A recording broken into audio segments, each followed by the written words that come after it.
Voilà, la recherche au cœur des atomes. Oh, dis donc, t'as vu, il y a aussi là. Donc voilà, nous sommes avec Patrick. Mets-toi comme ça, là, moi je suis un peu fatigué. Tiens, viens là, comme ça. Comme ça? Voilà, on est bien. C'est mieux comme ça? Ouais. Alors, qu'est-ce que ça va depuis la semaine dernière? Bah écoute, je me suis intéressé à un sujet dont on parle depuis de nombreuses années en France, qui ne concerne pas que la France, ça concerne tous les pays européens plus ou moins, c'est la pénurie de médicaments en pharmacie. J'ai été victime moi-même, hein. J'ai dû, comme beaucoup de Français, il me manquait un médicament. Dans ma pharmacie, il n'en avait plus. Rupture de stock, ils m'ont fourni aucun délai. J'ai dû, comme beaucoup de Français, faire le tour de plusieurs pharmacies pour trouver ce médicament. Même en Belgique ou dans d'autres pays peut-être? Oui, alors oui, dans d'autres pays, on peut en trouver plus facilement, hein. Alors ça concerne toutes sortes de médicaments, hein.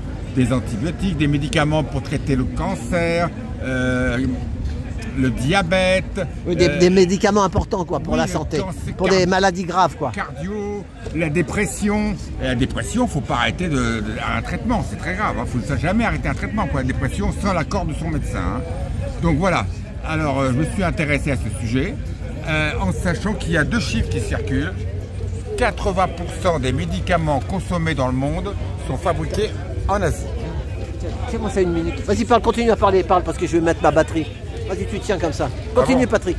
Alors oui, je disais que, en parlant de la pénurie de médicaments, il y a deux chiffres qu'il faut savoir. 80% des médicaments consommés dans le monde sont fabriqués en Asie, c'est-à-dire soit en Chine, soit en Inde, selon les médicaments, hein.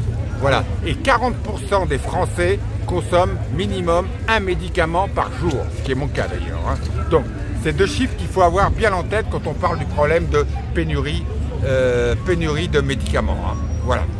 Et alors tu les as trouvés en fait? Moi je les ai trouvés, mais en faisant plusieurs pharmacies, comme beaucoup de Français, hein. Quand ça concerne des enfants, ça peut être angoissant en plus, hein. Voilà. Donc, comment t'as fait? À chaque fois tu vas de porte à porte ou tu téléphones? Avec ton ordonnance, tu vas dans une pharmacie, une deuxième pharmacie, une troisième pharmacie. Voilà, juste qu'est-ce qu'il est en stock, mais t'en as eu plusieurs qui ne l'avaient pas. Plusieurs qui ne l'avaient pas. Alors, le problème est tel d'ailleurs que maintenant, dans beaucoup de pharmacies, il y a quelqu'un qui passe entre 10 et 15 heures par semaine, le matin en arrivant, pour faire le point sur les médicaments qui manquent et essayer d'en commander sur Internet en allant sur le site des laboratoires, des fournisseurs. Enfin, ça prend beaucoup de temps pour les pharmacies. Mais ça vient de quoi? À cause de quoi? C'est qu'il n'y a plus d'argent? Voilà, c'est ça les raisons. Il y en a trois. Pour moi, qui ai étudié le sujet cette semaine, il y en a trois, mais bon, je vais traiter ce sujet complexe d'une manière sommaire. Le premier, c'est la demande. La demande de médicaments dans le monde explose. On peut même parler d'une surdemande. Alors pourquoi? Parce que pour différentes raisons, pourquoi la demande explose. Dans les pays occidentaux, la population vieillit. Et donc, comme elle vieillit, elle consomme souvent, les personnes âgées ont souvent plusieurs pathologies et consomment plusieurs médicaments. Il n'est pas rare que les personnes âgées consomment 4, 5, voire, comme ma mère, 10 médicaments par jour, enfin une dizaine de médicaments. Ma mère, elle a hypertension. Comme des bonbons, comme des bonbons. Comme des bonbons. Insuffisance cardiaque. Les Smarties. Voilà. Donc en Europe et en Chine aussi, il y a un vieillissement de la population. Donc il y a une demande de médicaments qui est très importante. Et en plus, il y a des pays comme la Chine ou l'Inde, c'est quand même 1,5 milliard d'habitants, ces deux pays, hein. Chacun 1,5 milliard d'habitants. Il y a 20 ou 30 ans, ils consommaient peu de médicaments. Mais la Chine, avec leur développement industriel et technologique, il y a une classe moyenne qui a émergé et eux consomment maintenant des médicaments. Ce qui n'empêche pas qu'il y a des poches d'immense misère en Chine, bien sûr. Et l'Inde, c'est pareil. L'Inde qui commence tout juste son développement, il y a des gens qui sont enrichis par le développement économique de l'Inde qui consomment des médicaments. Tout ça pour te dire qu'il y a une inflation de demande de médicaments. Et puis il faut bien voir, tu sais, moi quand j'étais jeune, j'ai discuté avec les anciens de ma famille. Après-guerre, les gens allaient pas souvent à l'hôpital. Les gens n'appelaient pas souvent leur médecin, hein. Ils se soignaient tout seuls. Ils se soignaient tout seuls et puis l'espérance de vie n'était pas ce qu'elle est aujourd'hui, hein. Voilà. Donc voilà. Donc il y a une première raison qui explique le problème.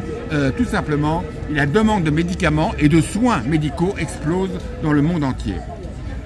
La deuxième raison, c'est les laboratoires. Les laboratoires, l'industrie pharmaceutique, c'est du privé. c'est du privé coté en bourse. Il faut que ça crache. Et en plus, il faut savoir que depuis quelques années, il y a des fonds d'investissement et des fonds de pension américains qui sont rentrés dans le capital des laboratoires et de l'industrie pharmaceutique. Ils demandent de la rentabilité immédiate. Ils demandent de la forte rentabilité. Alors, il faut savoir que pour ces fonds d'investissement et de pension qui sont rentrés dans le capital des labos et de l'industrie pharmaceutique, les médicaments génériques, ça les intéresse pas trop, parce que ça rapporte peu. Parce qu'il faut savoir que quand tu lances un médicament sur le marché, avec une nouvelle molécule, tu déposes un brevet, et tu as le monopole sur la fabrication de ce médicament, soit pendant 20 ans, soit pendant 25 ans. Et après, le brevet tombe, ça tombe dans le domaine public. Après, ils font du générique. Et tout le monde, ça devient du générique, et tout le monde peut le fabriquer. Donc pour les labos, fabriquer du générique, ça les intéresse pas trop. Les marges sont trop étroites, et en plus de ça, l'Europe demande beaucoup de normes au niveau des labos, au niveau du stock, de la production, voilà. Donc, si tu veux, ce qui intéresse les laboratoires et l'industrie pharmaceutique, c'est les nouveaux médicaments innovants avec des nouvelles molécules qui sont très chères. Par exemple, pour traiter certains cancers, tu as des traitements hors de prix. Les turbo-cancers, des fois. Tu as entendu parler des turbo-cancers? Tu as entendu parler de ça? Oui, les turbo-cancers. Il y avait la GTI, maintenant il y a la turbo. Donc, c'est du pognon tout ça, c'est du business. Donc, les génériques, les laboratoires, l'industrie pharmaceutique, ça les intéresse pas trop de fabriquer des génériques parce que les marges sont trop étroites. Ce qui les intéresse, c'est les nouveaux médicaments innovants avec des nouvelles molécules. Ils ont le brevet pendant plus de 20 ans ou plus et ils peuvent faire les prix qu'ils veulent. Hein. Voilà, sur le... C'est ça, et des fois ils peuvent les vendre cher à prix d'or. Hein, oui, des fois tu as des traitements pour... C'est ça, pour des gros cancers, là, je sais, c'est à prix d'or, il paraît. Voilà. Et il y a une troisième raison, elle m'échappe. La première raison, c'est la surdemande de médicaments. La deuxième raison, c'est... Ah oui, les labos, c'est le fonctionnement des labos, des industries pharmaceutiques qui sont gérés par... c'est du privé, c'est coté en bourse, donc il faut que ça crache, faut que ça crache, faut que ça crache. Et la troisième raison qui m'échappait et qui me revient, c'est tout simplement la sécurité sociale en France qui fixe le prix des médicaments. Et le problème, le trou de la Sécu étant ce qu'il est, la dette publique française énorme étant ce qu'il est, la sécurité sociale fixe des prix bas pour l'achat de médicaments. Donc le problème, c'est que la France souvent n'est pas prioritaire pour l'industrie pharmaceutique parce qu'elle achète souvent à des prix bas. Donc l'industrie pharmaceutique préfère vendre à des pays qui proposent de meilleurs prix pour les médicaments. Parce que la Sécu est connue pour pratiquer des prix bas. Ils fixent les prix des médicaments et c'est des prix bas. Voilà. Donc le pognon étant le pognon, l'industrie pharmaceutique souvent délaisse la France au profit de pays qui proposent de meilleurs prix pour les médicaments. Voilà. Donc voilà, voilà la situation. Alors maintenant, quelles sont les solutions? Ben, il y en a deux. Il y en a deux. La première, la Sécu, que la Sécu propose, remonte ses prix, voilà, comme ça, pour qu'on soit en meilleure concurrence avec les autres pays et qu'on soit prioritaire pour l'achat de médicaments. Mais le problème, c'est un problème budgétaire, évidemment, hein, étant donné le trou de la Sécu et les déficits publics. Et le deuxième solution, c'est la réindustrialisation de la France dont je parle sans arrêt, c'est-à-dire qu'on crée ce fameux pôle public des médicaments. Voilà. Des laboratoires, on appelle ça. Que ce soit nous, des labos. En France, qu'on fasse revenir la production de médicaments en France, qui est partie en Asie pour des coûts de production, ou des raisons de coûts de production, qu'on fasse revenir en France la fabrication de médicaments, qu'on crée un pôle public de médicaments, voilà, pour qu'on soit moins dépendant de l'industrie pharmaceutique mondiale. Voilà. En plus, il y a eu énormément de regroupements dans l'industrie pharmaceutique ces derniers temps. Donc il y a de moins en moins de concurrence entre les labos. Il y a eu énormément de regroupements. Voilà où on en est. Donc c'est pas rassurant parce que souvent, maintenant, pour des pathologies extrêmement graves, on trouve plus de médicaments. Voilà. Donc c'est quand même compliqué, il faut faire le tour des pharmacies. D'ici que bientôt on aille sur Internet, parce qu'il y a des gens maintenant qui vont sur Internet pour trouver des médicaments qu'ils ne trouvent pas en pharmacie. Mais est-ce que ce sont des bons médicaments avec les bonnes molécules? Est-ce qu'on ne va pas tomber sur des mafias? C'est ça, des fois ça peut être des placebos, tu sais, des médicaments qui valent rien, mais peut-être des fois ça peut leur faire du bien, les gens, tant qu'ils prennent leur Smarty, peut-être, tu vois ce que je veux dire. Des fois, oui, tu as raison, pour certaines personnes, certaines maladies possibles. Parce que des fois, il y en a qui consomment de trop. Il y a ça aussi, hein. Il y en a qui consomment de trop. Hein. Comme tu dis, les personnes âgées, moi j'en ai vu, avec, tu sais, c'est la boîte avec tous les pilules. Le pilulier. Voilà, ma mère a ça. Voilà, je ne le sais pas, le pilulier.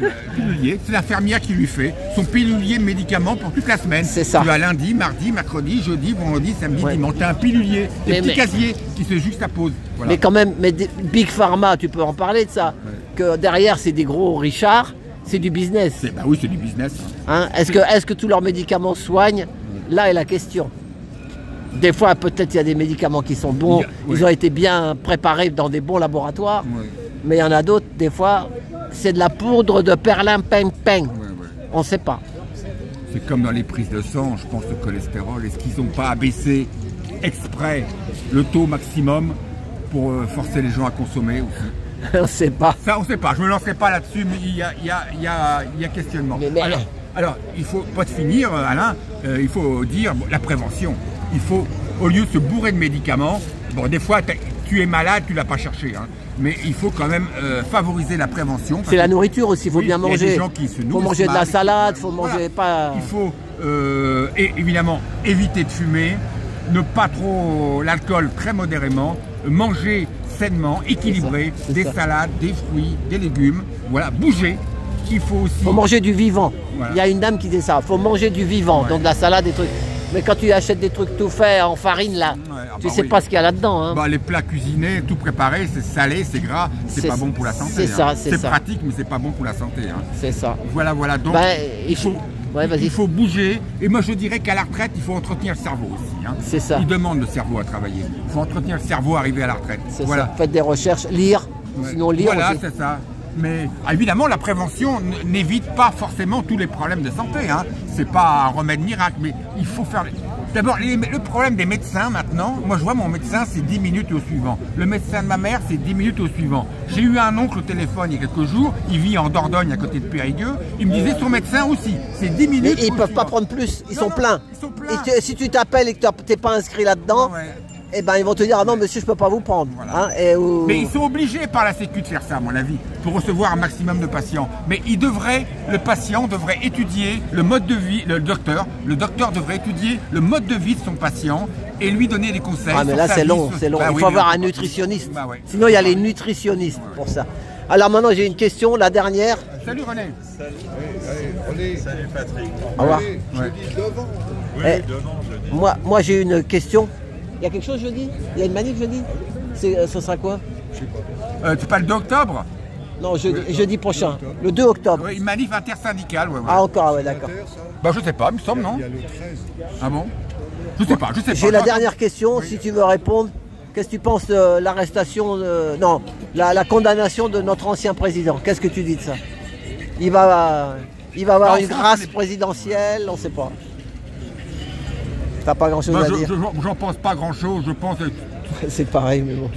J'ai pas suivi le dossier. Moi non plus. Mais enfin, vu tout ce qu'il y avait contre lui... Le tintamarre, ils en font du tintamarre. Tout ce qu'il y avait contre lui, je pense que c'est justifié. Mais tu sais, au Brésil, tu as plusieurs présidents qui sont allés en prison. Hein. Ah ouais. Lula, et puis le dernier, là... comment il s'appelle, je sais plus, il a été en prison. En France, tu as des rois de France, tu as des empereurs qui ont été en prison. Hein. Ah oui. Louis XII a été en prison, Napoléon III a été en prison. Mais enfin, qu'un président de la République aille en prison ne me choque pas. Hein. Il a été jugé par... c'est pas la première fois, il a déjà eu d'autres trucs. Il avait des avocats hors de prix pour le défendre. Et là, le dossier, il est bien chargé. Le dossier est bien chargé. Alors, je connais pas son dossier, j'ai pas suivi l'affaire. Mais à mon avis, c'est tout à fait justifié. Hein. Non, mais des fois, pour calmer le peuple, on va l'enfermer. Et puis 6 mois, 1 an après, quand c'est un peu oublié, on va faire comme Balkany. Tu te rappelles qu'il dit qu'il était malade? Et après, une fois qu'il est sorti, tu le voyais qu'il dansait à la mairie en train de toucher... Ah, tu te souviens de ça? Ah, ils croient qu'on a... Nous, les réseaux, on voit des trucs. Avec sa charmante épouse. Voilà, c'est ça. Donc, je ne pense pas grand-chose, je ne connais pas le dossier, j'ai pas suivi ça.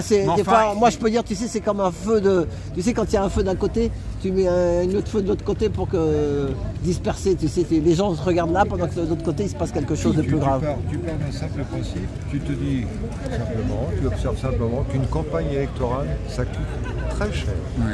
D'accord ? Tu te rappelles des campagnes électorales de Sarkozy? Je ne sais même plus où il était, c'était même pas le palais des Sports. Voilà. Ça a été financé sans doute par des émirs du Proche-Orient. Ah bah il y a aussi, ça a aussi financé par Kadhafi, il y a eu une histoire avec Kadhafi. Bien sûr. Il y a eu l'histoire, c'est là que ça va, que ça bloque l'embrouille. Il y a embrouille au pont de Tolbiac. Mais tu écoutes témoigner Eva Joly sur l'affaire Sarkozy. Elle est d'équerre, la dame. Ah bon? Là maintenant, elle a reparlé là? Elle en a parlé de ça récemment? Hier ou avant-hier. Ah oui, il faut faire une recherche. Faites une recherche. Eva Joly qui est revenue. Il y a longtemps, j'avais pas de nouvelles d'elle justement. Il y a longtemps qu'on la voyait plus, elle, parce elle y allait, mais à un moment, elle a dû se faire casser. Un jour, elle avait disparu de la circulation. Ils l'ont interviewée sur France Info d'ailleurs. Ah ouais. Et elle fait tomber toutes les formes de critique, d'où qu'elles viennent et de qui que ce soit. Ah bah bravo. Eva Joly. Ça dans le sens de la justice. C'est ça. Que c'est justifié, que cette peine-là est justifiée par rapport à ça. Bah c'est ça. Moi, j'ai pas suivi l'affaire, mais il a été jugé, il a eu un jugement tout à fait normal. Il était défendu par des avocats hors de prix. Bon, je pense qu'il y avait assez de dossiers contre lui pour l'inculper et le foutre en prison. Moi, ce que j'attends comme procès, c'est qu'il y ait une enquête préliminaire, bien sûr, par rapport à Marlex, que j'appelle le suicidé, celui qui a dénoncé la magouille de la vente de Alstom aux États-Unis. Et les conséquences pour nous, citoyens... Son prénom à Marlex, c'était Olivier. Olivier, voilà, Olivier Marlex. Là, j'attends un procès. Père à son âme. Alors, je crois que je vais pouvoir attendre longtemps, parce qu'il s'est suicidé, dit-on. Moi, j'appelle ça les suicidés de l'État. C'est pas nouveau, hein, sous Mitterrand, sous je sais pas qui. C'est ça. Ah bah des fois, bah oui, parce qu'ils ont voulu mettre les pieds dans le plat comme dirait l'autre et puis ça coince. Ça coince sec là. Non, il avait fait toute une enquête, le ministère des Finances cherchait des dossiers, tout ça, c'était argumenté. Ah, mais... on ne peut pas dire que c'est une c'est une mafia mondiale, c'est une mafia. C'est mondial, c'est mondial. C'est mondial, c'est mondial. Je vais faire un carton aujourd'hui, j'ai pas eu le temps de lever le drapeau à m'occuper, mais je vais faire un carton sur Macron Rothschild. Stop la mafia. C'est ça. Pouvoir au peuple. C'est ça. Ouais, bon. Et merci le RIC. Merci, ouais. Pas Eric, hein. Ouais, le RIC. Le RIC t'expliquera, hein. Ouais. Dans ta vidéo. Ok, bah merci. Bah bon week-end. Hein. Bon. Merci. Voilà, mais pour Marlex, personnellement, je sais pas. Je vais pas m'engager là-dessus. Non, bon. Je sais pas. Je sais pas. Voilà. Par contre, là où j'ai eu quand même, j'ai des doutes, c'est sur l'incendie de Notre-Dame. Hein. Comment des troncs d'arbres qui ont 800 ans d'existence, des chênes, durs comme du béton, vous pouvez à peine y planter un clou, comment ça a pu brûler aussi facilement? Alors je ne sais pas ce qui s'est passé, je ne dis pas que c'est un attentat, hein. Je ne dis pas que ça a été voulu, mais je me pose... Faut faire des recherches, faites des recherches. L'enquête a été donnée aux services secrets français qui ont enterré l'affaire. On n'a jamais su la suite de l'enquête des services secrets français, parce que là, comment des troncs d'arbres durs comme du béton, du chêne vieux de 800 ans a pu cramer aussi facilement? Ah bah c'est vrai qu'heureusement que j'allais partir, je t'ai oublié, je suis fatigué, j'ai pas beaucoup de temps. Oui, il est là, vite là-bas, après viens-les. Heureusement, voilà, bon bah à tout à l'heure. Bon, j'accuse pas, je ne dis rien, je trouve ça bizarre, mais malheureusement l'enquête a été donnée aux services secrets qui ont enterré l'enquête, on l'a pas su. Secret défense, ils ont dit secret défense, raison d'État. Bon, et j'avais oublié qu'il doit faire une petite conférence, il va parler pour la manif de l'anniversaire, je crois. Bon, allez, merci. Allez, bon week-end et puis peut-être à la semaine prochaine. Bon, merci. Allez, alors. Merci Patrick. Voilà. Allez, c'était Patrick, place de la Porte Dorée. À tout bientôt. J'ai une petite vidéo à vous faire écouter.